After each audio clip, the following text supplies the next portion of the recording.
Prosím, teraz ďalšiu prezentáciu má Veronika Machalová ohľadom komunitnej pediatrie v UK. Takže teraz to bude návrat k koreňom československým. Takže nech sa páči. Děkuji vám všem a hlavně tady organizátorům takhle záslužnou činnost. Já jsem asi tady možná jedinej jako za děti.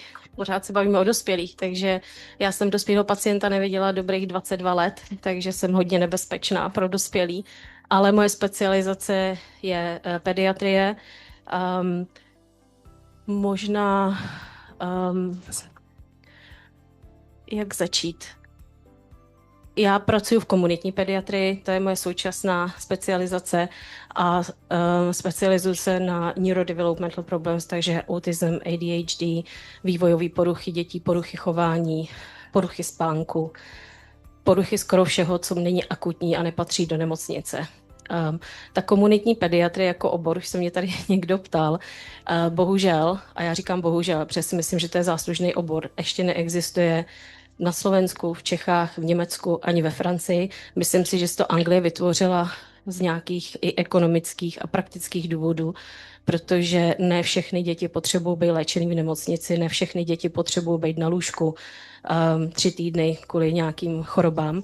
Takže ta komunitní pediatrie v podstatě se zaměřuje na děti s genetickými vývojovými poruchama, na děti s poruchama vzdělávání, děti s epilepsiema, děti s mozkovými obrnama, děti, které mají komplexní medicínské problémy, jsou na vozíčkách, mají různé poruchy příjmu, potravy. Do komunitní pediatrie, možná ještě další slide, když bych mohla poprosit, možná to tam i je. Jo, tak ano, to je ta specializace nynější, tak ještě dál, poprosím. No, to stačí. To jsem asi přeskočila, ale jenom v rychlosti. Já jsem udělala lékařskou fakultu v Plzni, Karlovy univerzity.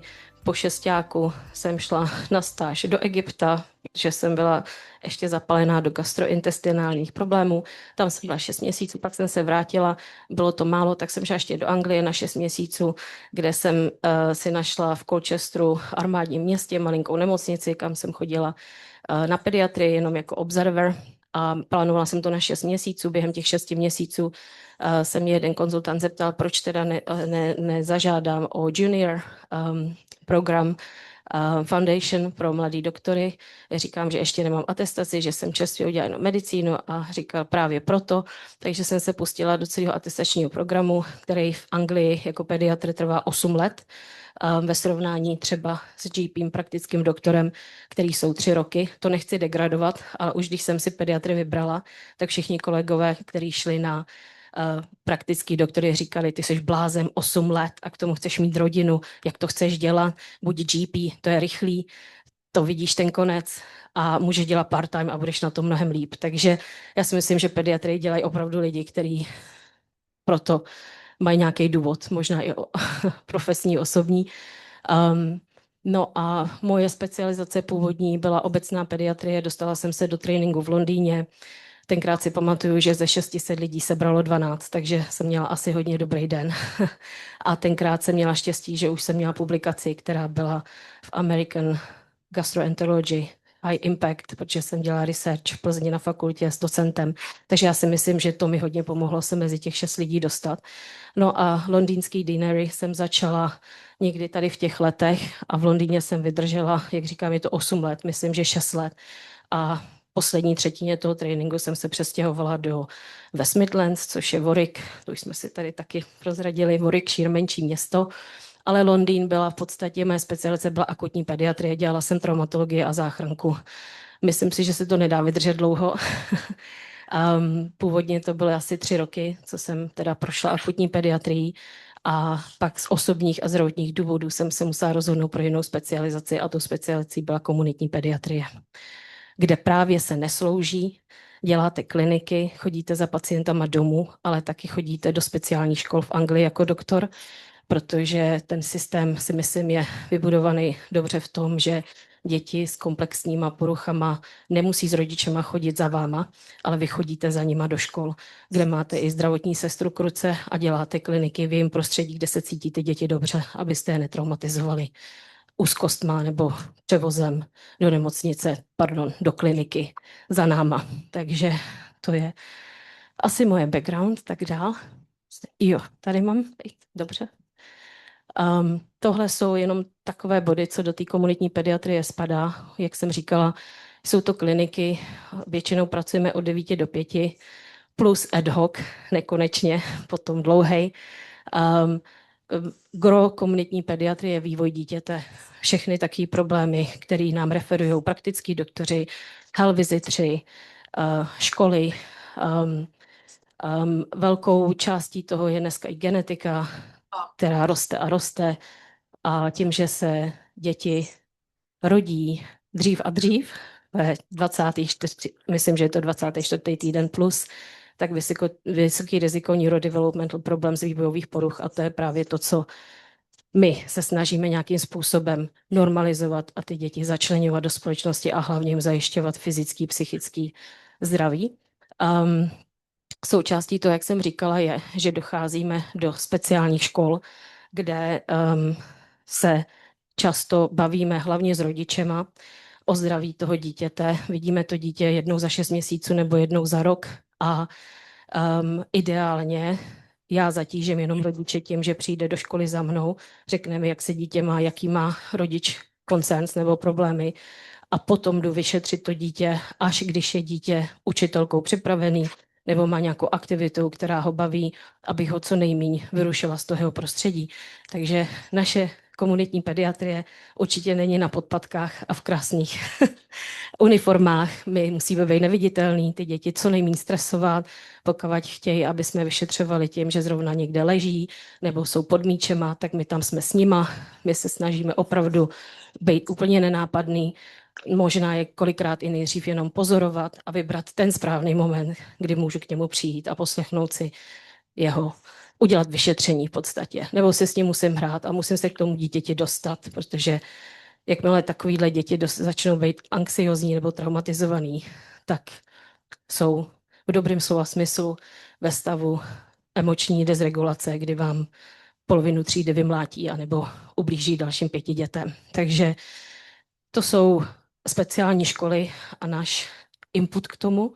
Pak s tím souvisí i to, že pokud děti mají opravdu závažné poruchy chování, nejsou schopní odejít z domova, mají vysoké úzkosti, my jsme schopní přijít za nima. Většinou je to teda MDT, multidisciplinary input, protože k sobě potřebujeme buď to kolegu z psychiatrie, nebo kolegu ze nursing týmu, nebo většinou nechodíme sami, protože potřebujeme ruku v ruce. Nikdy nevíte, ta situace je hodně unpredictable, ale většinou chodíme domů, když už máme nějaký kontakt s tou rodinou, to dítě znám, vím přesně, nebo jsem oznámená s tím od rodičů, jestli má dítě, naposledy si pamatuju, jsme šli na návštěvu, kde dítě mělo rádo pandy a mělo asi 120 plišových pand kolem sebe a tyhle ty situace my musíme respektovat. Takže jsme si hráli s pandama a když jsme se dostali teprve do nějakého relationship, tak jsme začali dělat to, co jsme museli. Protože tohle dítě zrovna třeba potřebovalo magnetickou rezonanci, potřebovalo odběry krve, potřebovalo zubní vyšetření, potřebovalo oční vyšetření a u takovýchhle dětí většinou musíte skončit s general anesthesia. No, pardon za češtinu a angličtinu. A kolikrát, když se, myslím, si najde ten správný moment a ta technika, tak je uchráníte i před tím, že musí jít po celkovou anestezii, aby se tyhle vyšetření vlastně udělaly. Ne vždycky se to teda podaří. Další, co děláme, jsou Educational Healthcare Plans, to jsou v podstatě medicínské reporty, kdy my vypracujeme, nemám to slovo ráda, ale jakoby posudek, zprávu pro školu v tom, jak by dítě mělo být podporovaný školou vzhledem k jeho medicínskému stavu, hlavně kognitivním funkcím. To IHCP je možná na 4 hodiny přednášky, to tady nebudu rozebírat, ale jen tak v praxi to znamená, že máme jich minimálně 50-100 týdně. Já IHCP sama dělám a když jich 50 odezdám, dalších 100 jich tam přijde. Takže to je obrovský demand, který podle mě Anglie musí řešit. Není to, myslím si, že už se to řeší, že už ten systém se bude celkově měnit, protože je neudržitelný. Epilepsie, to jsem vzpomínala, paliativní medicína, ta do toho spadá taky. Já ji teda osobně nedělám. Mám úžasnou kolegyni, která je consultant pediatrician in palliative care a to je osoba, která nechápu, jak ten job dělají, ale dělají a myslím, že je hodně nepostradatelný, bohužel dneska. Co je takový už míň přitažlivý, je inkontinence a já tomu říkám čurání a kakání. Vůbec to není profesionální, ale dokáže to rodinu zničit, dokáže to rodiče vytočit. Děti mají spoustu problémů ohledně tady těch věcí, které se potom propojují v psychologii a ve škole, ve spánku a všude možně. Dokonce se dost často stane, že máme referral jenom na to, že dítě se ještě v 7, v 8, v 9 letech počůrává nebo má problémy se zácpou a když tu cestu zkrátím, končí to tím, že má neurodevelopmental problems, může to být jeden příznak něčeho a když se do toho podíváte celkově, tak potom z toho vyjde třeba neurodevelopmental difficulties a to dost často. V mým ještě kapacitě komunitního pediatra je foster care, náhradní péče a psaní reportů pro děti, které jdou k adopci. Každý dítě, který je adoptovaný, potřebuje medicínský report a ty jsou takový opravdu nepopulární pro pediatra, protože většinou máte minimum informací a musíte napsat prospektivní report pro dítě. Třeba jsou to miminka, kterým je, nevím, 2 měsíce, měsíc a vypíšete prospekci na 18 let života toho dítěte, co se vlastně může stát na bázi toho, co měla matka, co měl otec. Většinou ani to možná nevíte, ale to je taková sranda. Vždycky moje šéfka říká jednou nohou v kriminále, piš to pořádně. Protože to, co se nezmíní, ale pak se klinicky objeví, třeba když je dítěti, když je teenager nebo má problémy ve škole a začnou ty různý difficulties, pak se většinou stane, jak to, že tohle tam nebylo zmínění, my jsme si adoptovali dítě, ale tohle nikdo neřekl, tak jak to, že to máme. Takže to je taková ta záludnější stránka adopce. No a to, co já dělám dnes a denně, je neurodiversity. Prosím, další slide. Jak funguje neurodiversity v komunitní pediatrii? Je to hodně blízce spojený s psychologama, s psychiatrama a MDT činností, ale v podstatě děláme kliniky od 9 do 5 na novýho pacienta, který nám je referovaný buď to praktikem, nebo health visitorem, nebo nějakým jakýmkoliv specialistou. Máme 45 minut, to znamená, že s rodičem a dítě většinou předškolního věku, který už vám kope do hraček a má 10 tantrumů, ještě než přijde na kliniku, je ideální mít 45 minut, si s ním hrát, zobservovat ho, vyšetřit ho, udělat diagnózu, vysvětlit to rodičům a nikoho přitom nestresovat. Takže 45 minut není špatný, protože na follow-ups, což jsou děti, které už jsme jednou viděli a vidíme jednou za 6 měsíců, snažíme se jednou za rok aspoň, tak na to máme 30 minut. Takže já už to třeba mám výhodu, že aspoň moje klinika, nebo dělám jich na různých lokacích, ale většinou jsou u parku, takže děti, který znám a jsou dysregulovaný a nejsou schopni díky úzkosti do té kliniky přijít, tak si plánujeme appointment v parku, že chodím s maminkou okolo, zatímco dítě je distracted a hraje si, nazbíráme ty údaje a pak se zase vrátíme zpátky. Takže adaptace, myslím si, že nebylo jedno dítě, nebo není výjimkou ptát se a brát si anamnézu v autě s rodičema, protože dítě prostě nechce z auta. Takže adaptace v pediatrii je hodně velká. To jsem všechno už asi zmínila. No, jestli další slide. Já, protože dnes a denně řeším autizmy a ADHD, i když takhle, když dítě přijde, neznamená to, že takovou neurodevelopmental diagnózu má nebo dostane. Koukáme se na různý diferenciální problémy, kvůli tomu se nabírají genetiky, protože ne vždycky dítě, který má poruchu řeči nebo je opožděný v nějaké části vývoje, musí spadat do neurodiversity. Takže to je diferenciální diagnostika. Ale poněvadž tohle to je takový gro, tak jsem si tady připravila spíš několik mýtů o autismu, poněvadž, pardon, zase jsem utekla. Jak se říká, nebo ve společnosti se říká, děti s autismem mají svůj svět. Já s tím nesouhlasím. Já si myslím, že oni se do toho našeho světa promítají hodně a jsou v něm pořád. Akorát ve chvíli, kdy jsou emotivně dysregulovaní nebo už nás mají dost těch vnějších věmů, tak se na chvíli odpojí, ale zase se do toho světa chtějí vrátit. Takže to je, ano. Chcel som sa spýtať, že odkedy sa zmenili hodnotiace tabulky na autizmus v rámci DSM-5 a akým spôsobom to ovplyvnilo diagnostiku v Británii a okolko nám v rámci Británie napríklad z vášho pohľadu vstúpla a vlastne identifikácia autistického spektra. Je to väčšie, je to menej, je to signifikantný rozdiel? Je to signifikantně vyšší, ale nebudu vědět procenta přesně. O percentami ani nejde. Ide mi skôr o to, že keď... Okay. Ide mi skôr o to, že keď sa pozriete na to, že akým spôsobom sa to prezentovalo predtým a keď sa toto zhodnotenie zmenilo, tak môžeme povedať, že Británia umelo alebo podľa nových tabuliek vytvára autistické spektrum a u detí, ktoré boli bežne v tej tradičnej skupine možno neposlušných detí alebo nie nutne poslúchajúcich detí, ale v podstate zdravých detí? No, tak na to ráda odpovím. Já s tím nesouhlasím. Já si myslím z praxe, že ty DSM-5 kritéria jsou tak striktní a podle toho Anglie jede. Jsou to vlastně kritéria, které se používají v Americe. Myslím si, že ještě evropská klasifikace, která se bude měnit příští rok, co se týče neurodevelopmental, ale DSM-5 jsou kritéria jasně daný. Já ty diagnostické procesy dělám sama. Ne sama, ale dělám je hodně často, teď dokonce nebo vzala jsem si ještě práci na klinice v Oxfordu, privátní, kde ten proces toho screeningu je obrovský.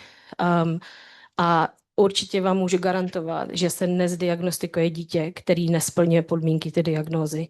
Pokud ta diagnóza je dodržená, ty kritéria se dodržují. Je otázka, že existují firmy, existují clinicians, který ve 3 letech jsou schopní dítěti dát diagnózu ADHD, což samozřejmě je úplně nesmysl, protože legálně ADHD je od 6 let nahoru. To nemůžu vyloučit, bohužel takový clinicians asi existují, ale to je chyba systému. Pokud se dodržují ty klasifikační kritéria podle DSM-5, tak vám ten supportive tool pomůže, ale samozřejmě rozhodující slovo má klinika a nemyslím si, že když člověk má experiences a je v tom každý den, že by zdiagnostikoval někoho, kdo do té kategorie nepatří. Ale vím, na co narážíte. Zřejmě odpověď je spíš touhle stranou. My děti, který dneska, když to přeženu, říká si každý druhý dítě, buď má ADHD nebo ASD, je to generace, která prochází tou diagnostikou. Ta generace rodičů těchto dětí žádnou diagnostickou metodu neměla a tyhle ty generace jsou misdiagnosed a byly pojmenovaný jako děti zlobiví nebo jako děti, který mají nějaký problém z nějakého důvodu. Protože jsme se na to nezaměřovali, ale poněvadž se ta diagnostika dneska řeší hodně, a zřejmě i s evolucí různých jiných faktorů, do toho bych se nepouštěla, ale digitalizace a tak podobně, a zátěžovost rodin, dynamiky, rozvody, emotivní problémy, tak to prostě narůstá, ale my ten diagnostický proces dneska máme, ta struktura existuje a proto do toho systému vstupuje spousta dětí s těma problémama, jestli to takhle stačí, jo? Dítě s autismem nedokáže navázat oční kontakt. No, jak které a podle toho, jak je na spektru. Ano, některé děti dokážou se vám chvíli dívat do očí a potom musí uhnout, aby se nějakým způsobem zregulovali. Některé děti naopak vám krásně koukají do očí, ale během toho maskují a zvyšují si svoji úzkost do stavu, že po 10 minutách stejně budou muset někam odběhnout a dát tomu volný průběh. A jsou děti, které nekoukají na vás, ale do vás. A to je taky ten autistický pohled. A já jako matka dítěte, který autismus má, jedno z mých mnoha dětí, tak se sama z tomu občas zasměju, když mě tak vytočí a řeknu, prosím tě, dívej se mi do očí, když s tebou mluvím.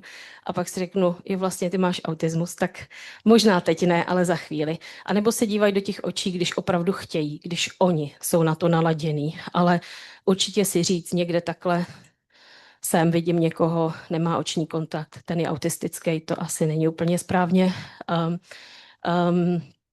Děti, to PAS je zkrátka vlastně kognitivního vývoje, který je opožděný.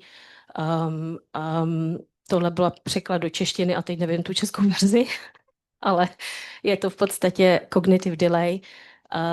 Nejsou empatické, oni k té empatii někdy dozrajou. Samozřejmě, když ten kognitivní vývoj je hodně opožděný, tak tam ty empatie možná nikdy nebudou, ale u autistů, kteří jsou třeba jenom na spektru, proto jsem ráda, že existuje spektrum, že máme tu klasifikaci, protože ne každý dítě bude stejný jako tam ten autista, takže nikdy nejsou dva stejný.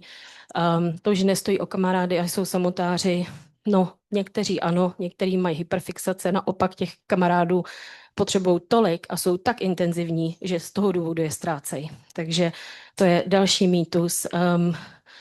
Každé dítě s autismem je v něčem výjimečné, geniální. Není čtetím rodiče.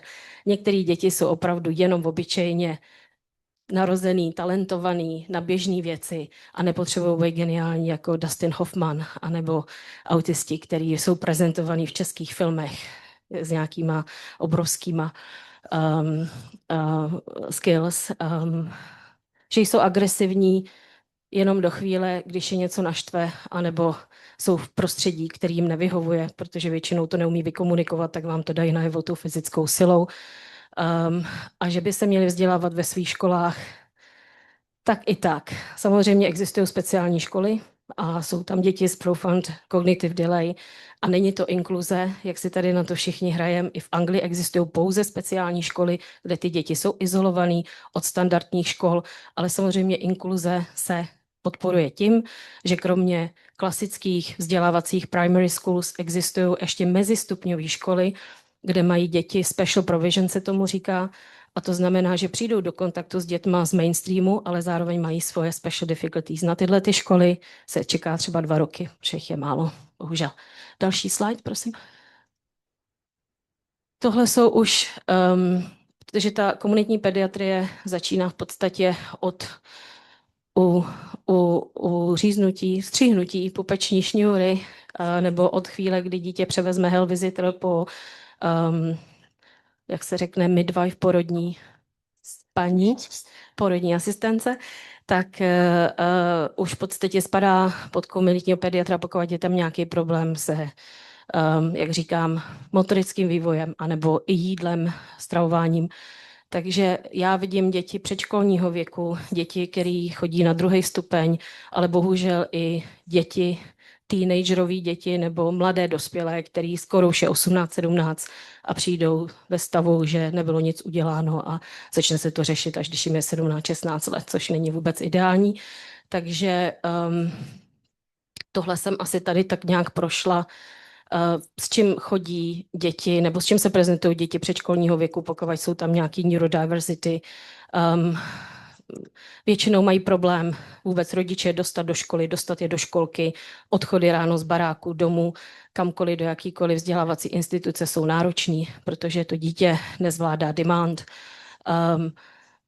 Začlenit se do kolektivu je pro ně těžký, z jakýchkoliv důvodů, co jsem to zmiňovala. Nedokážou vyjádřit ty pocity, takže většinou děvčata hodně maskujou, čím si zvyšují svoji anxiety a ta se narůstá a potom v tom teenager age nebo transition to secondary school bohužel může dopadnout i sebepoškozováním, mental health problems a různýma závažnějšíma věcma. Proto já si, ještě dál teda, další. Já to asi proskáču, tohle to asi nemusíme, to je vývoj, co se týče dětí ohledně hraní. To jsou ty starší děti, co jsem říkala, kterým se už tyhle ty základní strukturální věci nebo znaky autismu projevují už v jiných oblastech, jakože opět úzkost, nejsou čím dál méně začnou chodit do školy, čím dál méně začnou dělat kroužky, čím dál méně začnou chodit na rodinné oslavy a čím dál víc zůstanou doma, dostanou se do low mood,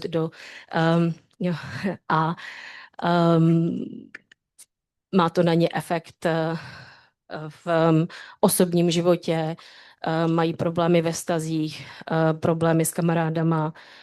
No, další slide, když tak to proklikáme. Tohle je spíš pro rodiče, který nám dávají otázky na klinice tohoto typu, co jako rodič dělám špatně, pořád se snažím, pořád se to nezlepšuje, takže většinou, když už se nic nezlepšuje, trvá to dlouho, tak tam nějaký problém je a proto jsme my na té klinice, aby jsme se do toho dívali.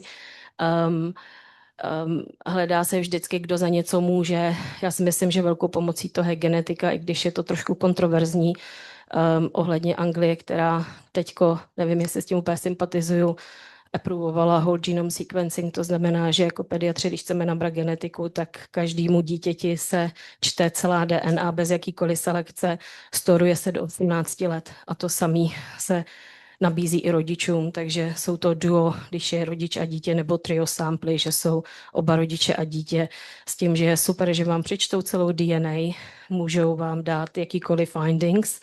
Bohužel to je nevýhoda toho testu, že my nemůžeme nebo nejsme schopní selektovat specifickou vadu, ale oni přečtou celou DNA, takže jsou tam i neočekávané závěry, neočekávané diagnózy, které se potom těm rodičům musí sdělit. Ale zároveň máte 100% jistotu, že jsme vyloučili všechno, co se týče vývoje toho dítěte, co by mohlo mít negativní vliv na řeč anebo chování. No, další, když tak. Tohle to bylo asi slide, který jsem spíš řešila ve školách, jak mají učitelé nějakým způsobem rozeznat různý jiný formy chování a neútočit na děti tím, že dělají něco špatně, nebo i když mají děti daydreaming, nebo se nesoustředí, co zatím všechno může být. Ano. Spánek to přeskočím, to je na další hodiny a hodiny. Dneska nikdo nespí, anebo a děti nespí a rodiče nespí a celý barák nespí. A když máte autism nebo ADHD, tak v důsledku snížené hladiny melatoninu anebo dobrýho melatoninu, ale hodně aktivního mozku, ten melatonin, cirkadiální rytm je narušený, takže my předepisujeme léky na bázi melatoninu, což může udělat komunitní pediatři a psychiatři v Anglii. Je to license. Další teda, to asi všechno, si myslím. No, to bych asi ukončila, to už je víceméně zhruba jenom to. Děkuji moc. Tak je pěkně.